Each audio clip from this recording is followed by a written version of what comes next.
Je vais t'aimer. Ah. Au moins, il a compris que c'était une vanne. Ouais. Il s'appelle Hobbs. Je suis Hobbs. Et il est un des comédiens, interprètes, chanteurs dans Je vais t'aimer. Exact. Comment es-tu arrivé sur ce spectacle? J'ai été repéré par Bruno Barberes un an avant le début en fait, des répétitions. J'ai été d'ailleurs le dernier à être casté sur tout le cast. Et voilà, j'avais fait The Voice avant. C'est comme ça que j'avais connu Bruno Barberes et que Roberto aussi avait entendu parler de moi. Et puis voilà. Mais il me semble que l'interview que j'ai fait juste avant, il me disait qu'il avait été aussi sur The Voice. C'est un cob, oui, il était la saison juste après moi. Voilà, il ne faut pas m'en vouloir, la télé et moi, on n'est pas très copains. C'est pas grave. Je me suis retrouvé avec des gagnants, ou pas gagnant, mais enfin bref. Et puis on me dit, je dis, bah oui, j'avais l'air con. Mais bon, quand on ne connaît pas, on ne connaît pas. Donc tu es arrivé là-dessus, tu as passé un casting ou c'est on t'a dit tout de suite, avec ta voix, on a besoin de toi? Non, ça a été un peu plus compliqué. J'ai passé le premier casting en septembre 2020 et ensuite j'ai été recontacté 7 mois après, en mars. Aux alentours du 20 mars, j'ai fait la deuxième étape du casting et j'ai été pris directement après la deuxième étape pour commencer les répétitions le lendemain. Ah oui. Et qu'est-ce que tu connaissais de Sardou à l'époque? Pas forcément les lacs du Connemara et Je vole aussi également par Louane, pas la version de Michel Sardou. Oui. Les lacs, si, c'était il y a eu que Sardou. Les lacs, c'est les fins de soirée d'un peu tout le monde.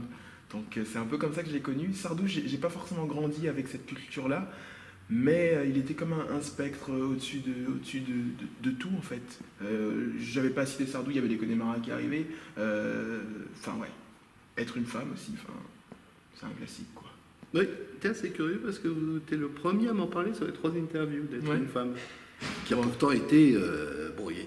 les tubes, mais je pense on ne peut pas les compter tous. Hein. C'est la première que j'ai connue, je pense, de Sardou, être une femme. Ouais. La femme des années 80, forcément, c'est un air qui revient, quoi. Ouais. Donc tu as connu Sardou. Enfin, est-ce que tu l'avais vu sur scène, Sardou? Jamais. Mon manager, par contre, était à sa dernière, qui s'était fait d'ailleurs à la scène musicale ici, 2018. Il m'en avait parlé, il m'avait proposé de venir et je lui avais dit que j'étais pas intéressé. Et depuis... Et me voici ici, dans la comédie musicale, avec ses chansons. Combien de chansons en tout? Parce qu'en fait, vous êtes nombreux sur scène et on finit par pas savoir. J'imagine que tu as un ou 2 titres toi tout seul tout seul, j'en ai 3. 3. J'en ai 3. Après, on a toutes les collégiales. Mais on a environ, je dirais, entre 20 et 30 chansons, 25, sur tout le spectacle, sur 2h30. Sans compter le final, où alors là, vous êtes les 30, plus ça. Les 3, 4, 17, enfin pour moi 30, avec, je compte les éclairagistes, tout le monde, et 2000 personnes, 3000 personnes dans la société. Environ, chaque soir, en tournée c'était un petit peu plus, on était autour de 3000, 4000, et ici à Paris on est plus dans des jauges de théâtre, donc aux alentours de 2000 aussi. Et ça, on n'est pas impressionné devant une des grandes salles comme ça, puisqu'en fait bizarrement non. Je pense que ça m'impressionnerait plus de chanter devant 10 personnes que devant 2000 personnes. En fait c'est comme ça que j'ai commencé avec beaucoup de personnes. Et en fait maintenant croiser le regard d'une personne avec de la proximité, je pense que c'est ça qui me paralyserait. Ah bon? Ouais. Et tu as envie de continuer dans ce métier c'est-à-dire d'en faire ton métier d'avenir, comédien? Parce que bon, il faut être comédien en plus d'être chanteur. Et si on te propose d'être comédien, mais tu chantes pas, tu prends? Ou on te propose de chanter mais pas comédien, qu'est-ce que tu prends? À choisir entre les deux, je choisirais la musique forcément, parce que c'est comme ça que j'ai commencé. Après, j'ai découvert la comédie avec Je vais t'aimer et j'adore ça. Bon, après, j'ai encore besoin de travail à mon sens. T'es jeune, tu as quel âge? J'ai 25 ans. Ouais, bon. Donc, t'es un petit peu plus vieux que... Un petit peu plus vieux qu'Jacob. Voilà. Mais si je pouvais faire les deux, je le ferais. Mais en tout cas, si on me proposait après Je vais t'aimer de faire quelque chose, ce serait la musique. Tu as envie de rester jusqu'au bout de l'aventure, même si ça t'amène à refaire 2 ans de Tour de France, ou de partir éventuellement au Canada, ou je ne sais pas, en Italie, en Allemagne J'ai découvert vraiment beaucoup de choses, même de moi-même. Donc ça m'a permis de C'est-à-dire grandir. Je me suis épanoui, je me suis ouvert aux autres, j'ai découvert un aspect social de moi que je connaissais pas du tout. Forcément, on est en troupe, on est tout le temps ensemble, et puis je me suis rendu compte que c'était pas plus mal.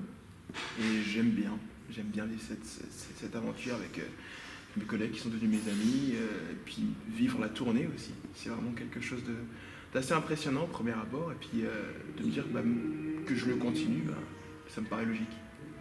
Quels sont les titres de Sardou que tu aurais aimé interpréter, que tu n'interprètes pas?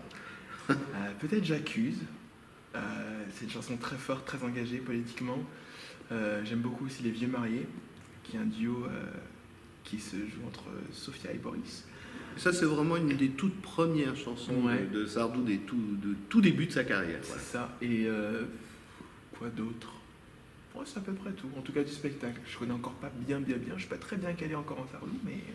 Est-ce que tu as maintenant acheté des disques, vu des concerts, parce que des concerts filmés de Sardou, il n'y en a pas qu'un.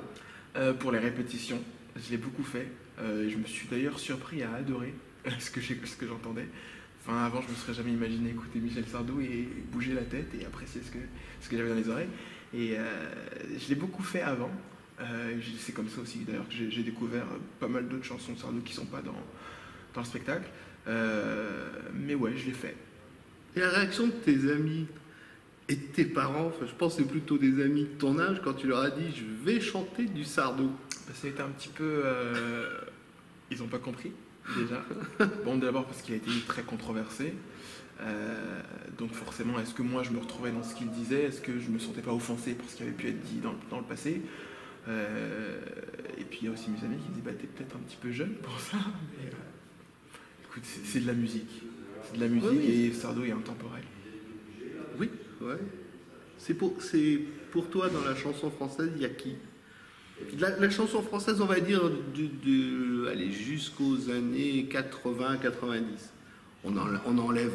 on peut parler des morts, mais oui, on peut parler de ce qui était avant. Mais la chanson française... J'adore Edith Piaf. Moi, Edith Piaf incarne la musique française. La chanson française. La chanson française, voilà. La chanson française, pas la musique française. Je l'écoutais d'ailleurs en cachette au lycée, Edith Piaf. Parce que bon, forcément, au lycée, écouter Edith Piaf, c'est pas très... J'adorais ça. Ouais, j'adorais ça. Dalida, je l'ai découverte. Jacques Brel. Ensuite, plus actuel, je sais pas, après dans les années 80, je suis pas très bien calé. Il y a Sardou, forcément, Goldman. Daniel Balavoine. Ah oui. Courte carrière, mais en tout cas très marquante. En tout cas, Michel Berger. Ouais. Sanson. Ouais, là, ça correspond plus je dirais, à ta génération. Un petit peu plus. Voilà, tandis que bon, Brel, Piaf. Mais pourtant, c'est comme ça que je me suis construit une culture musicale française. C'est comme ça que j'ai commencé. J'ai commencé avec les pionniers, et c'est ce qui m'a d'ailleurs donné envie de chanter. Je sais pas si j'aurais eu la même envie et la même ferveur si j'avais commencé avec d'autres artistes. Bon, ça te donnait envie de chanter? En chantant. En chantant, d'ailleurs, je la chante tout à l'heure. Voilà. Ouais. Merci. Merci à toi. À bientôt. À bientôt.